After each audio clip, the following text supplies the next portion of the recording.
வணக்கம் நண்பர்களே, மற்றொரு உரையாடலில் உங்களோடு இணைந்து கொள்வதில் மிக்க மகிழ்ச்சி. இன்றைக்கு குறிப்பாக பேச இருக்கின்ற விஷயம் என்றால், தமிழர்களுடைய கலாச்சார தலைநகரமாக கருதப்படுகின்ற யாழ்ப்பாணத்தின் சிந்தனை முறையை கேள்விக்கு உள்ளாக்குகின்ற விதத்தில் நேற்றைய தினம் ஒரு ஊர்வலம் ஒன்று நடந்துள்ளது. சிறிய அளவில் 100 பேருக்கு உட்பட்டவர்கள் கலந்து கொண்ட இந்த ஊர்வலம் யாழ்ப்பாணத்தினுடைய அடிநாதத்தை கேள்விக்கு உட்படுத்துகின்ற, சிந்தனைக்கு உட்படுத்துகின்ற வகையில இந்த ஊர்வலத்தை மேற்கொண்டுள்ளார்கள். யாழ்ப்பாணத்தின் சங்கிலியன் தோப்பில் ஆரம்பிக்கப்பட்டு நல்லூர் வீதியூடாக வந்து யாழ்ப்பாணம் மத்திய பஸ் தரிப்பு நிலையத்தை அந்த ஊர்வலம் வந்தடைந்தது. குறிப்பாக இன்றைக்கு உலகம் முழுக்க பேசிக் கொண்டிருக்கின்ற LGBTQ+ என்கின்ற குழுவினருக்கான ஆதரவாக இந்த ஊர்வலம் நடத்தப்பட்டிருந்தது. பல்வேறு பாலின குழுக்களைச் சேர்ந்தவர்களும் அவர்களுடைய ரெயின்போ வர்ணங்களோடு, வானவில் வர்ணங்களோடு அணிந்து இந்த ஊர்வலத்தை நடத்தியிருந்தார்கள். இதன் பின்னணியை பார்ப்பதற்காகத்தான் இந்த உரையாடலை இன்று நடத்துகிறார். அது குறிப்பாக அவர்கள் நேற்று அந்த ஊர்வலத்தை நடத்தியதும் தமிழ் சமூகம் இதனை எப்படி பார்க்கின்றது, எப்படி பார்க்க வேண்டும், அதில் உள்ள பல்வேறு பிரச்சனைகள் தொடர்பாகவும் நாங்கள் பேசலாம் என்று நினைக்கிறேன். முதல்ல இந்த LGBTQ+ என்கின்ற விஷயம் என்ன என்று பார்க்கிறது வலை முக்கியமானது. நாங்கள் அவர்களுக்கு பல்வேறு பெயர்கள் கொடுத்தாலும் இன்றைக்கு உலகம் முழுக்க இது ஒரு முக்கியமான விஷயமாகவும் பேசப்படுகின்றதை நாங்கள் காணலாம். LGBTQ என்றதில் முதலாவது லெஸ்பியன் அப்படி என்று சொன்னால் ஒரு பெண் பாலின ரீதியாக இன்னொரு பெண் மீது கவர்ச்சி கொள்வதை அதை குறிக்கின்றது. அதே போல கே, ஒரு ஆண் இன்னொரு ஆணோடு பாலியல் ரீதியாக கவர்ச்சி ஏற்படுவதை, ஈர்க்கப்படுவதை குறிக்கின்ற சொல்லாக அந்த கே என்ற சொல் இருக்கின்றது. பைசெக்சுவல், அவர்கள் ஆணும் பெண்ணுமாகவோ ஆணும் ஆணுமாகவோ உறவு கொள்ளக்கூடியவர்கள், இரு பாலின வேறுபாடு கொண்டவர்களோடும் உறவுகளை வைத்துக் கொள்ளக்கூடியவர்களை பைசெக்சுவல் என்று சொல்கின்றார்கள். அடுத்தது டிரான்ஸ்ஜெண்டர். இந்த டிரான்ஸ்ஜெண்டர் என்னும் பொழுது அந்த டிரான்ஸ் என்பது மாற்றம், அதாவது பாலியல் மாற்றம். அவர்களுடைய உடல் அமைப்பு ஒரு குறிப்பிட்ட பால் சார்ந்ததாக இருக்கும், ஆனால் அவர்களுடைய உணர்வுகள் மற்றொரு பாலினத்திற்கானதாக காணப்படும். அவர்களை டிரான்ஸ்ஜெண்டர் என்று குறிப்பிடுகின்றார்கள். ஆண் உடல் அமைப்பை கொண்டவர் பெண்ணாகவும், பெண் உடல் அமைப்பை கொண்டவர் ஆணாகவும் உணர்கின்ற விடயத்தை தான் இதில் டிரான்ஸ்ஜெண்டர் என்று குறிப்பிடுகிறார்கள். அதனைத் தொடர்ந்து குயர் அல்லது கொஸ்டினிங் என்று சொல்லப்படுறது. இது ஒரு குடை அமைப்பு. இது அனைத்து பாலியல் வேறுபாடு கொண்டவர்களையும் கொண்ட ஒரு அமைப்பாக இது காணப்படுகின்றது. அதுக்கடுத்தது இன்டர்செக்ஸ். இவர்கள் எப்படி என்றால் ஆணுக்குரிய பெண்ணுக்குரிய கட்டமைப்புகளை கொண்டிருந்த பொழுதும், அதாவது ஆணுக்குரிய பெண்ணுக்குரிய இனப்பெருக்க கட்டமைப்புகளை கொண்டிருந்தாலும் அவர்கள் டிஃபைன் பண்ணப்பட்ட, ஏற்கனவே நாங்கள் புரிந்து கொண்ட ஆணுக்குரிய பெண்ணுக்குரிய கட்டமைப்புகளோட ஒத்ததாக அது இருப்பதில்லை. அப்படி ஒத்ததான விஷயத்தை கொண்டிராதவர்கள் என்று சொல்லலாம். இன்டர்செக்ஸ் என்று சொல்றது. அடுத்தது ஏசெக்ஸ். இந்த ஆங்கிலத்துல ஒரு விஷயத்துக்கு முன்னாலே ஏற்படும் பொழுது அது அதுக்கு எதிரானதாக, ஆன்டியாக மாறுகின்றது. ஏசெக்சுவல் என்றால் பாலியல் கவர்ச்சி இல்லாதவர்கள். ஜெண்டர், ஜெண்டர் என்றால் ஆணோ பெண்ணோ என்ற வேறுபாடு ஏற்றுக்கொள்ளாதவர்கள் என்று சொல்லலாம். அதுக்கு இன்னும் ஒரு விஷயத்திலே ஏக்கு இன்னொரு விளக்கமும் இருக்கின்றது, அலாய்ஸ், அதாவது ஆதரவாளர்கள், சப்போர்ட்டர்ஸ். அவர்களையும் என்று குறிப்பிடுவார்கள் அதுல. So L lesbian, G gay, T transgender, G queer அல்ல கொஸ்டினிங், இன்டர்செக்ஸ், அடுத்தது sexual, gender, O allies. So இதுதான் LGBTQIA+. அது இந்த காலமாக LGBTQ என்று இருந்தது. தற்பொழுது ஐஏயும் அதில் சேர்த்து கொண்டிருக்கிறார்கள். பிளஸ் என்று முடிகிறதுக்கு காரணம் மேலும் சில வகையானவர்களையும் இன்க்ளூட் பண்ணி இது வளர்ச்சி பெறும் என்றதை காட்டுறதுக்காக. 1978ஆம் ஆண்டு கில்பர்ட் பாக்கர் என்பவர் தான் இந்த வானவில் வடிவத்தை கொடுத்திருந்தார். அதை ஒட்டித்தான் அது வானவில் வடிவத்தோட இந்த பிரைட் என்றதும் சேர்ந்து பிரைட் வோக் என்பது நேற்று யாழ்ப்பாணத்தில் நடந்திருக்கின்றது. இப்ப நாங்கள் வந்து இந்த எல்ஜிபிடி கியூ சுற்றி இருக்கின்ற சில விடயங்களை பார்க்கிறது மிக முக்கியமானது. இந்த எல்ஜிபிடி கியூ வந்து சட்ட ரீதியாக அங்கீகாரம் பெறவில்லை, பாதுகாப்பு இல்லை. குறிப்பாக தெற்காசிய நாடுகள்ல இவர்களுக்கான சட்ட அங்கீகாரமோ சட்ட பாதுகாப்போ இல்லை. அதனால இவர்கள் மீது வன்முறைகள் பலமாக காணப்படுகின்றது.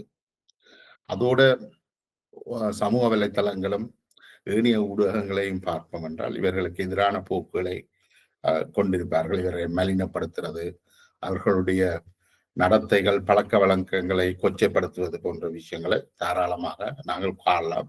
குறிப்பாக தெற்காசிய நாடுகள், இலங்கை உட்பட இதனை காணலாம்.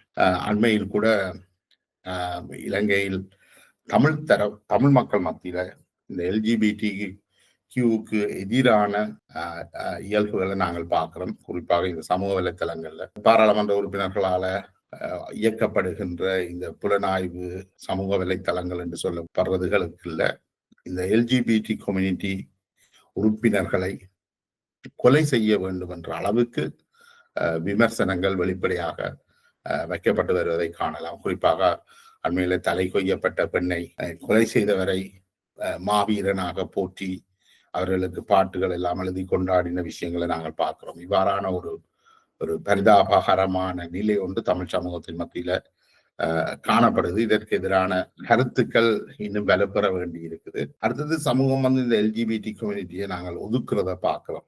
அவர்கள் பொது வெளியில வர இயலாது, தங்களோட கருத்துக்களை சொல்ல இயலாது, தாங்கள் இயல்பாக எப்படி இருக்கிறார்களோ அப்படி நடந்து கொள்ள முடியாது. இவ்வாறான பல்வேறு சிக்கல்களை, நாளாந்த சிக்கல்களை இந்த எல்ஜிபிடி கியூ பிளஸ் கம்யூனிட்டியை சேர்ந்தவர்கள் எதிர்நோக்க வேண்டி இருக்கின்றது. அதுக்கு காரணங்கள்ல மிக முக்கியமான காரணங்கள் ஒன்று இந்த மதம். அது தமிழ் மக்கள் இந்துக்களாக இருக்கலாம், கிறிஸ்தவர்களாக இருக்கலாம், முஸ்லிம்களாக இருக்கலாம், இந்த மதங்கள் பௌத்தர்களாக கூட இருக்கலாம். இந்த மதங்கள் பொதுவாக இந்த எல்ஜிபிடி கம்யூனிட்டிக்கு எதிரானதாகத்தான் காணப்படுகிறது. அவர்கள் இவர்களை இரண்டாம் பட்சமாக நடத்துவது அல்லது இவர்கள் தீண்டத்தகாதவர்களாகவோ அல்லது சாத்தான்களாகவோ பார்க்கின்ற போக்கை வந்து பொதுவாக காணலாம். ஆனால் இது வந்து நாங்கள் நினைக்கின்றது போல இந்த சமூகத்துல விரல் விட்டு எண்ணக்கூடியவர்களோ ஒரு சிலர்களோ இலகுவனை காயாகவோ அல்ல. இது ஒரு பெரிய கம்யூனிட்டியாக இவர்கள் இருக்கின்றார்கள். இந்தியாவை பொறுத்த வரைக்கும் 5-7% சனத்தொகையின் 5-7% கிட்டத்தட்ட 70-95 மில்லியன் மக்கள் இந்த எல்ஜிபிடி கியூ பிளஸ் கம்யூனிட்டியை சார்ந்தவர்களாக இருக்கின்றார்கள். அதே போல பங்களாதேஷ்ல வந்து பங்களாதேஷினுடைய சனத்தொகையில் 5.6% அப்படி என்று சொன்னால் கிட்டத்தட்ட 12.5 மில்லியன் மக்கள் இந்த எல்ஜிபிடி கம்யூனிட்டியை சேர்ந்தவர்களாக இருக்கிறார்கள். இலங்கை ஒரு சிறிய தீவாக இருந்த பொழுதும் அதன் சனத்தொகையில வந்து 12.5%. அதாவது இலங்கையில 12.5 மில்லியன் வளர்ந்தவர்கள் என்று பார்க்கின்ற பொழுது கிட்டத்தட்ட 2.6 மில்லியன் இலங்கையர்கள் வந்து இந்த எல்ஜிபிடி கியூ சமூகத்தை சேர்ந்தவர்களாக இருக்கின்றார்கள். தமிழர்கள் மத்தியிலும் கணிசமான தொகையினர் இருக்கின்றனர். இப்ப இதுல உள்ள சிக்கல் என்ன என்று சொன்னால், நாங்கள் இந்த எல்ஜிபிடி கியூ உறுப்பினர்களை நாங்கள் எப்படி பார்க்கிறோம் என்றதுல ஒரு பாரிய சிக்கல்கள் இருக்கின்றது. நாங்கள் மனித உரிமைகளுக்காக குரல் கொடுக்கின்றோம், விடுதலைக்காக குரல் கொடுக்கின்றோம், ஒடுக்குமுறைக்கு எதிராக இருக்கின்றோம். ஆனால் எங்கள் மத்தியில இருக்கின்ற ஒரு சிறுபான்மை குழுவினரை, அதாவது பாலியல் ரீதியாக நாங்கள் சொல்லுகின்ற இந்த பைனரி ஆண் பெண் உறவுக்கு அப்பாற்பட்ட உறவுகள் உடையவர்களை வந்து நாங்கள் தவறான முறையில பார்க்கிறோம். அவர்களுக்கு எதிரான வன்முறைகளையும் மேற்கொள்கிறோம். அந்த அடிப்படையில இந்த போக்கிலே ஒரு மாற்றம் வர வேண்டும் என்றது வர முக்கியமானது. உலக நாடுகள்ல பெரும்பாலும் இது ரெக்கக்னைஸ் பண்ணப்பட்டு வருகிறது. ஆனா இலங்கை போன்ற தெற்காசிய நாடுகள்ல இன்னும் இதற்கான இது தொடர்பான விழிப்புணர்வு இன்னும் ஏற்படுத்தப்படவில்லை. அதற்காகத்தான் இந்த உலகம் முழுக்களும் நடைபெறுகின்ற இந்த பிரைட் வோக் என்கின்ற விடயம் யாழ்ப்பாண மாவட்டத்திலும் கடந்த 4 ஆண்டுகளாக நடைபெறுகின்றது. யாழ்ப்பாணத்தில் இந்த விடயத்தை முன்னெடுத்தவர்கள்ல ஒருவர் ஏஞ்சல் என்று சொல்லப்படுகின்றார். அவர் யாழ்ப்பாணத்திலேயே வாழ்கின்றார். டிரான்ஸ்ஜெண்டர் உமன் பிரைட் வோக் என்ற விஷயத்தை யாழ்ப்பாணத்தில கடந்த 3-4 ஆண்டுகளாக நடத்தி வருகின்றனர். இந்த LGBTQ எப்படி வந்தது என்று நாங்கள் பார்ப்போமாக இருந்தால், இதுக்கு ஒரு வரலாற்று பின்னணி ஒன்று இருக்குது. இது எங்கட சமூகத்துக்குள்ள திடீரென்று வரையில்லை, அல்லது இது மேற்குலகத்திலிருந்து எங்களுக்கு ஊட்டப்படவும் இல்லை. நாங்கள் சிலர் கருதுகின்றோம் இந்த LGBTQ என்றது ஒரு தெரிவு என்று. உண்மையிலேயே இது ஒரு தெரிவு அல்ல. அந்த குழுவை சேர்ந்தவர்கள், அந்த வெவ்வேறு பாலின குழுக்களை சேர்ந்தவர்கள் இதனை தெரிவு செய்யவில்லை. அவர்கள் பிறக்கின்ற பொழுதே இந்த உணர்வுகளோடையும் இந்த அடையாளங்களோடையும் தான் அவர்கள் பிறக்கின்றனர். அவர்கள் தங்களை உணர்வதற்கு முதலே அவர்கள் இந்த உணர்வுகளையும் உணர்ந்து கொள்கின்றனர். அவர்கள் மிக இளமையாக இருக்கின்ற பொழுதே அவர்களால் தாங்கள் மற்றவர்களும் பார்க்க வேறானவர்கள் என்பதை உணர்ந்து கொள்ளக்கூடியதாக இருக்கு. ஆனால் அந்த தாங்கள் உணர்ந்து கொண்ட விடயத்தை வெளிப்படுத்துகின்ற அளவுக்கு அவர்கள்ட்ட தைரியம் இருக்கிறதில்லை. ஏனென்றால் சமூகம் ஒரு விஷயத்தை கற்பிக்குது, அதற்கு மாறாக தாங்கள் இருக்கின்றோம் என்ற விஷயத்தை அவர்கள் வெளியே சொல்வதற்கு மிக தயங்குகின்றன. ஏன்னா அதற்கான புறச்சூழல் உருவாக்கப்படவில்லை. இது கிட்டத்தட்ட இப்படித்தானே சிங்களவர்கள் மத்தியில தமிழர்கள் ஒரு சிறிய குழுவாக கொழும்பிலேயோ சிங்கள பகுதிகளிலேயோ வாழுகின்ற பொழுது அவர்கள் பொட்டு வைக்கிறதில்லை. ஏனென்றால் தாங்கள் அடையாளம் காணப்பட்டு தாக்கப்பட்டு விடுவோம் என்ற அச்சம் காரணமாக. அதே போல புலம்பெயர்ந்து உலகம் எங்கும் வாழ்கின்ற நாங்கள் தமிழர்கள் எல்லா இடங்களுக்கும் நாங்கள் எங்களுடைய கலாச்சார ஆடைகளோட செல்கிறீல்லை. வேலைகளுக்கு போகும் பொழுது பொட்டு வச்சுக்கொண்டு செல்கிறீல்லை. ஏனென்றால் அங்கு இருக்கின்ற பிரதானமான சமூகம் அப்படி செய்யாததால் நாங்கள் வித்தியாசமாக செய்கின்ற பொழுது அது சில சமயம் ஏற்றுக்கொள்ள முடியாததாக போய்விடும் என்பதற்காக நாங்கள் அவர்களை போன்றே ஆடைகளை அணைந்தோ செல்ல முயற்சிக்கின்றோம்.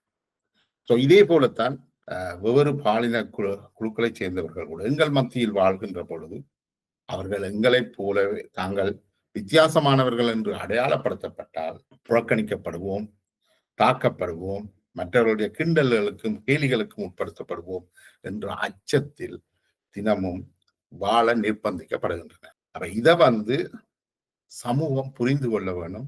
அவர்களையும் தங்களை ஒத்த மனிதர்களாக மதிக்க கற்றுக்கொள்ள வேண்டும். இது வலு முக்கியமானது.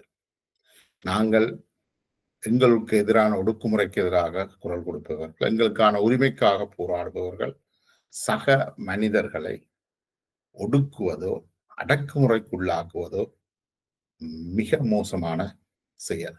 ஆனால் எங்களுடைய பாராளுமன்ற உறுப்பினர்கள் கூட பெண்களையே மதிக்கின்ற நிலைமையை நாங்கள் பார்க்கல.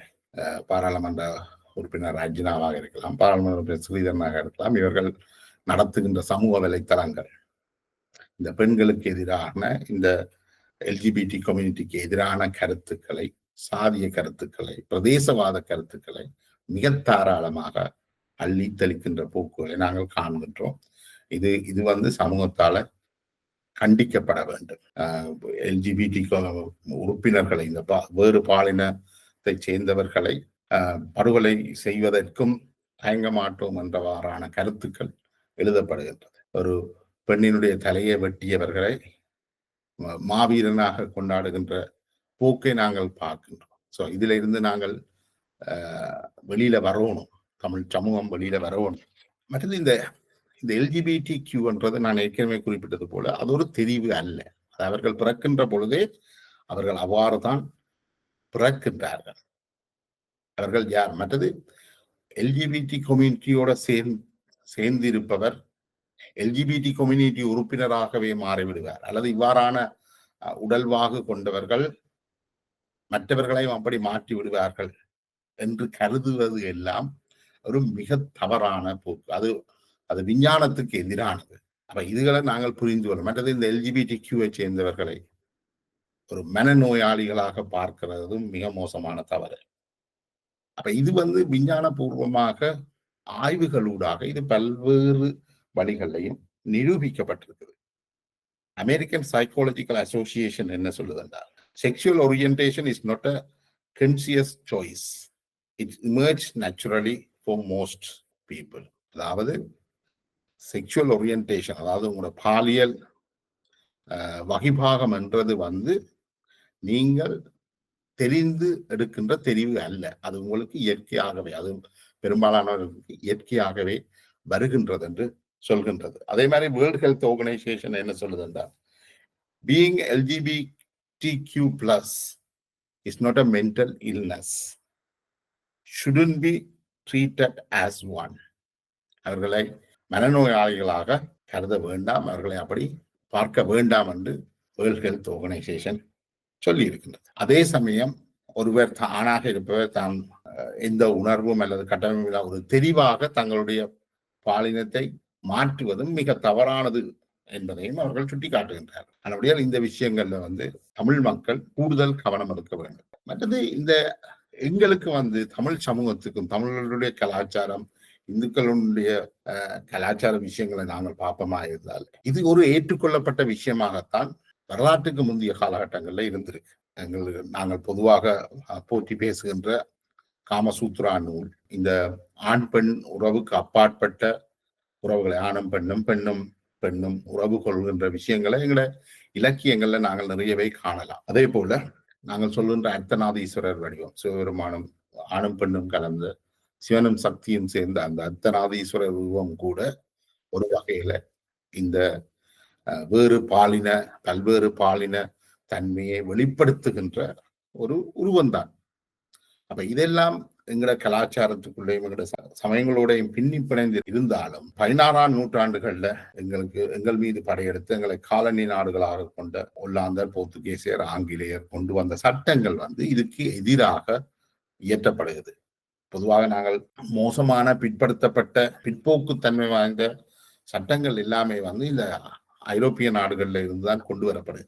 அவர்கள் தான் இந்த வெவ்வேறு, அதாவது ஆண் பெண் தவிர்ந்த பாலின உறவுகளை ஒரு குற்றவியல் என்று ஒரு சட்டத்தை கொண்டு வருகிறார்கள். செக்ஷன் 377 படி இந்த ஆண் பெண் அல்லாத உறவுகள் அதுக்கு தடை விதிக்கு. நாங்கள் இன்றைக்கு காலனித்துவம் நிறைவு பெற்று நாடுகள் சுதந்திரம் அடைந்த பிறகு கூட அந்த காலனித்துவ கால சட்டங்களை தான் இன்றைக்கு நாங்கள் பயன்படுத்தும். இன்றைக்கும் இலங்கையில ஆண் பெண் தவிர்ந்த பாலியல் உறவுன்றது ஒரு கிரிமினல் குற்றமாகத்தான் இருக்குது. அதை பயன்படுத்துறது, அதுக்கான தண்டனைகளை கொடுக்கிறதுகள் மிகவும் குறைந்திருந்தாலும் அது இன்றைக்கும் இது தெற்காசிய நாடுகளையும் இதே நிலையமே தான் காணப்பட்டு வந்தது.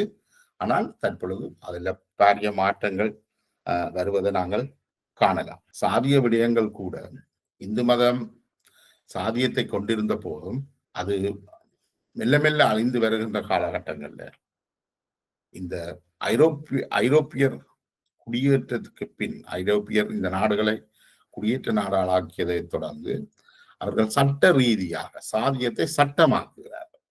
இவர் இன்ன சாதியத்தை பதிவு செய்ய வேண்டும், அந்த சாதியினர் அந்த வேலையைத்தான் செய்யணும் போன்ற சட்டங்களை இறுக்கமாக்கியனால இந்த சாதியம் இன்றைக்கும் தெற்காசியாவில் ஒரு மோசமான விடயமாக இருந்து வருகிறது.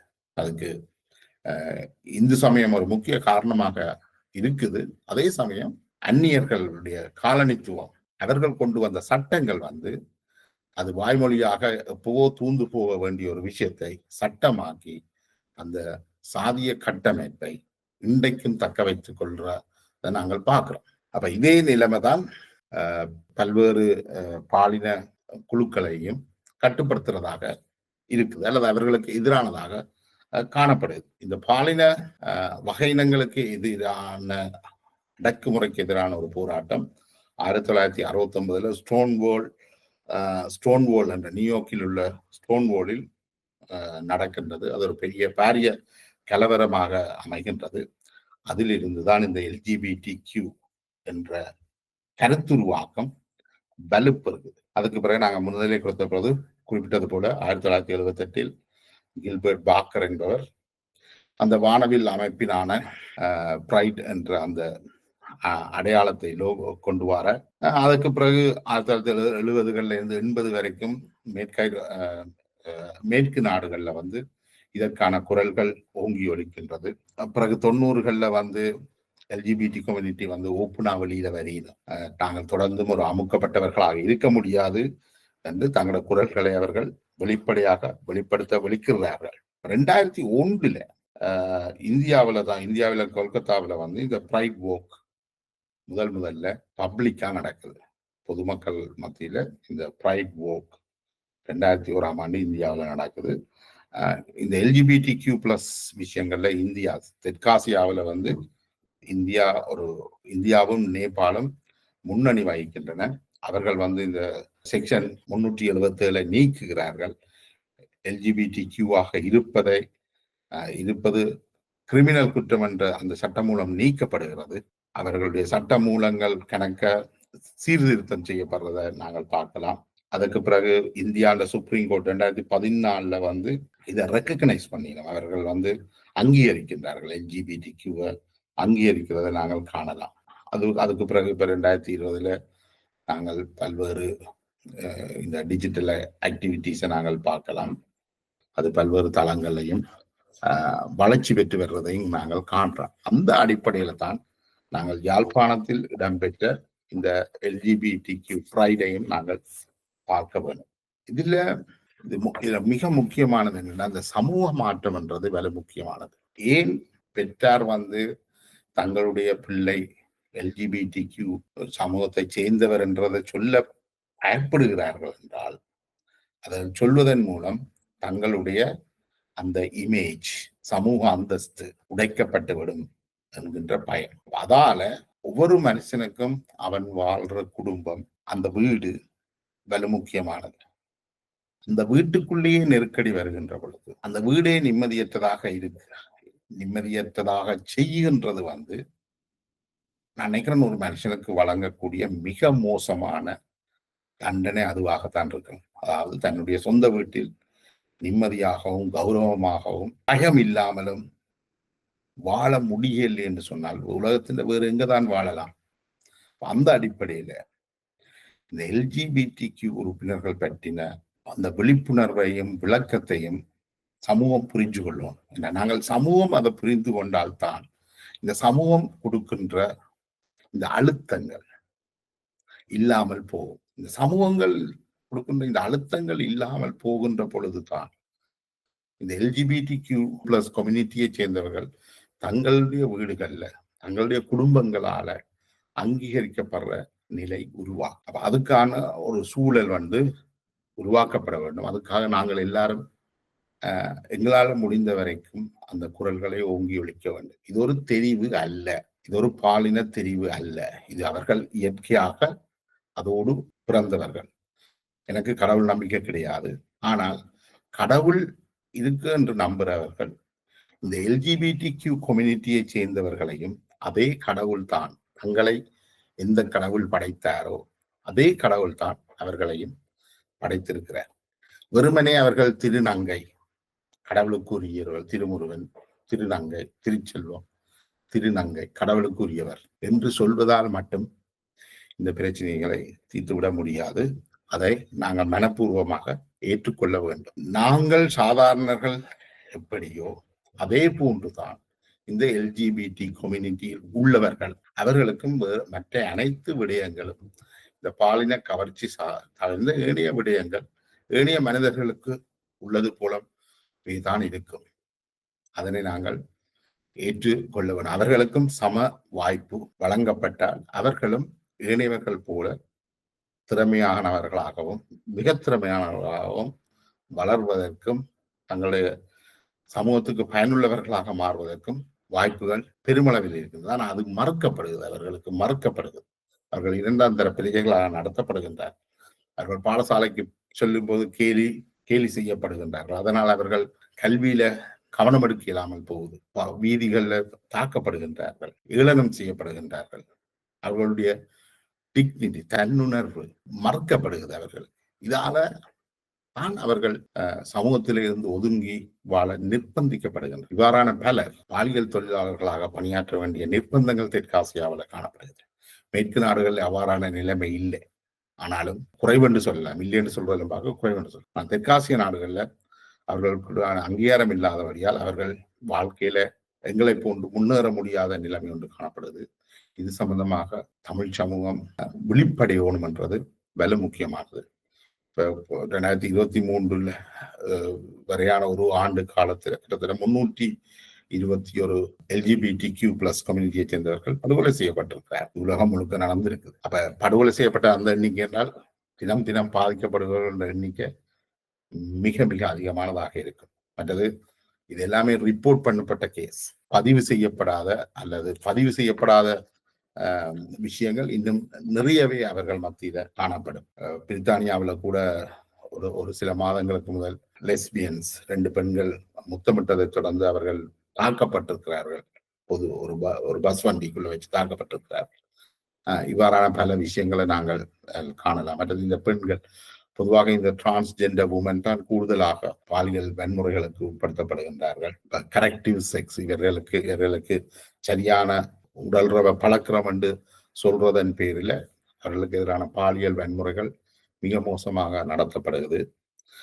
இவர்கள் போய் இதை போலீஸ் அதிகாரிகள்கிட்டையும் சொல்லலாம். என்ன போலீஸ் அதிகாரிகளும் இவர்களை அப்படியே பயன்படுத்துறதை நாங்கள் பார்க்கலாம். அதே போல உணக்கில்லிங், அதாவது கௌரவ கொலைகள், இவர்கள் கொலை செய்யப்படுகின்றார்கள். அதோட இவர்கள் மத்தியில இந்த தற்கொலைகளும் அதிகமாக காணப்படும். பொதுவாக வீட்டிலேயே அங்கீகாரம் இல்லை, சமூகத்தில் அங்கீகாரம் இல்லை, சமூகம் அவர்களை தொடர்ந்தும் துன்புறுத்துது, பயப்படுத்துது என்கின்ற கட்டத்துல அவர்கள் தற்கொலையை நாடி செல்வதையும் நாங்கள் பார்க்கின்றோம்.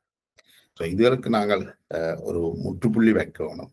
இவ்வாறான விஷயங்களை எங்களுடைய இளம் தலைமுறையினருக்கு, குறிப்பாக தெற்காசியாவில் அவர்களுக்கு கூட ஐரோப்பிய நாடுகளில் பாடசாலைகள்லேயே இது கற்பிக்கப்படுகின்றது. ஊடகங்கள்லையும் இது பாரிய மாற்றங்களை நாங்கள் பார்க்கிறோம். இந்த ஐரோப்பிய நாடுகள் தான் இதை உலகம் முழுக்க பரப்பினாலும் இதுக்கு எதிரான இந்த சட்டங்களை கொண்டு வந்தாலும் இன்றைக்கு அவர்கள் மாற்றத்துக்கு போயிருக்கின்றார்கள். நாங்கள் இன்னும் அந்த மாற்றத்துக்கு வரையில்லை. நாங்கள் உண்மையிலேயே இந்த வரலாற்று ரீதியாக இவ்வாறானவர்களை மதித்து வாழ்ந்திருக்கிறோம். எங்களுடைய சமயத்திலேயோ எங்களுடைய கலாச்சாரத்திலேயோ இது ஒரு அங்கமாக இருந்திருக்கு. ஆனால் காலனித்துவ காலகட்டத்தில் நாங்கள் இந்த ஐரோப்பிய காலனித்துவவாதிகளால எங்களுடைய சட்டங்கள்ல மாற்றங்கள் கொண்டு வரப்பட்டது. இப்ப நாங்கள் திருப்பியும் எங்களுடைய பழைய வரலாற்றுக்கு நாங்கள் போகணும்.